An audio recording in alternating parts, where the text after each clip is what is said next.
Keikhlasan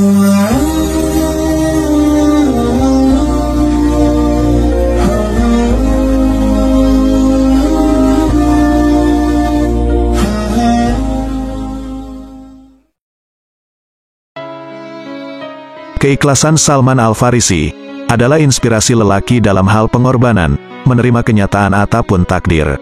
Salman Al-Farisi merupakan sahabat Nabi yang masyhur dan gagah rupawan. Namun jarang yang tahu jika Salman Al-Farisi juga memiliki riwayat kisah cinta yang menggetarkan jiwa. Kisah tersebut termaktub dalam kitab Sifat Al-Safwah karya Ibnu Al-Jauzi. Terlahir di desa Ji, daerah Isfahan di Persia, 1.500 km di sebelah timur Laut Madinah. Salman tumbuh sebagai pengikut Majusi yang menyembah api, karena ayahnya tergolong penganut Majusi yang ditokohkan. Namun fitrahnya yang lurus mengantarkan Salman pada pencarian panjang akan kebenaran. Berpindah dari satu negeri ke negeri yang lain ditempuh Salman Al-Farisi tanpa kenal lelah. Semata demi menyerap ilmu dari sang guru. Menjelang maut menjemput nyawa gurunya, ia berwasiat kepada Salman, "Wahai anakku, demi Allah, aku tidak mengetahui seorang pun yang akan aku perintahkan kamu mendatanginya untuk berguru. Akan tetapi telah hampir tiba waktu munculnya seorang nabi. Dia diutus dengan membawa ajaran Nabi Ibrahim. Nabi itu akan keluar diusir dari suatu tempat di Arab kemudian berhijrah menuju daerah antara dua perbukitan. Di antara dua bukit itu tumbuh pohon-pohon kurma.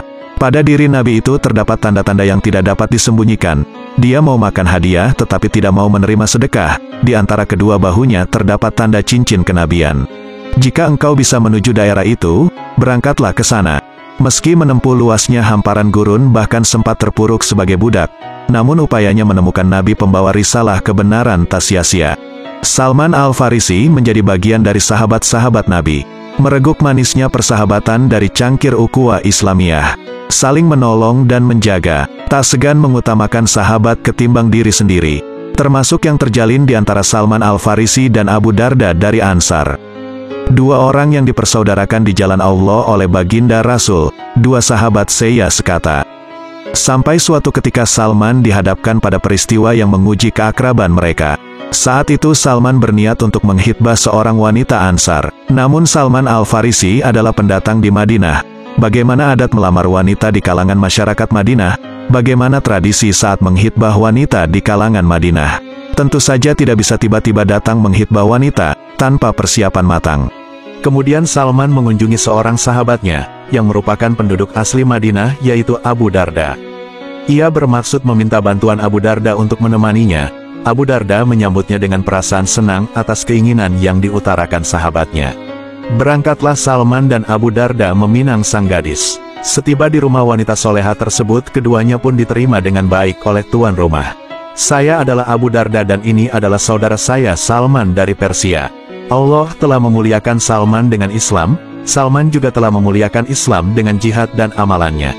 Ia memiliki hubungan dekat dengan Rasulullah, bahkan Rasulullah menganggapnya sebagai keluarganya," ujar Abu Darda dengan menggunakan bahasa Arab setempat dengan sangat lancar dan fasih.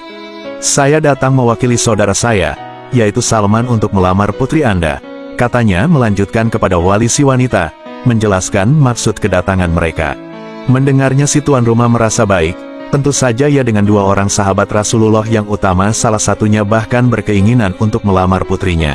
"Sebuah kehormatan bagi kami menerima sahabat Rasulullah yang mulia. Sebuah kehormatan pula bagi kami jika memiliki menantu dari kalangan sahabat," ujar ayah si wanita itu.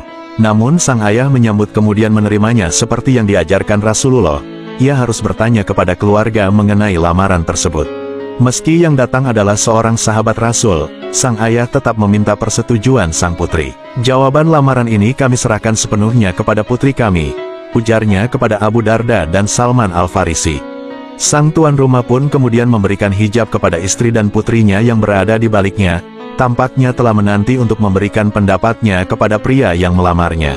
Mewakili sang putri, ibunya pun berkata, "Maaf atas keterus-terangan kami. Putri kami menolak lamaran Salman," jawab ibu si wanita. Tak sampai di situ sang ibunda melanjutkan jawaban putrinya, "Namun karena berdualah yang datang, saya ingin menyampaikan bahwa putri kami akan menjawab iya jika Abu Darda memiliki keinginan yang sama seperti Salman," kata ibu si wanita.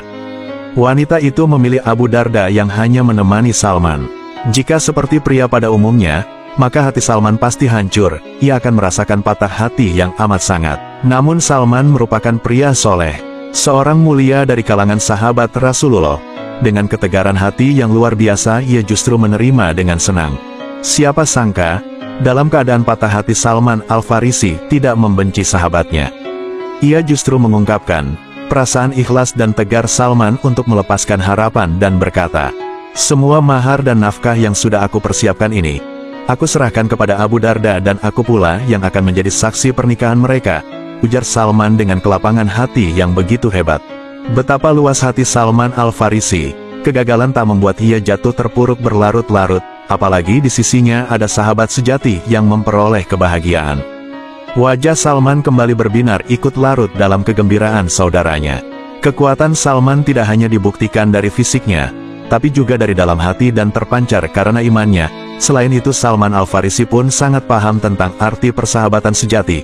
Tak ada rasa benci dalam dirinya kepada Abu Darda.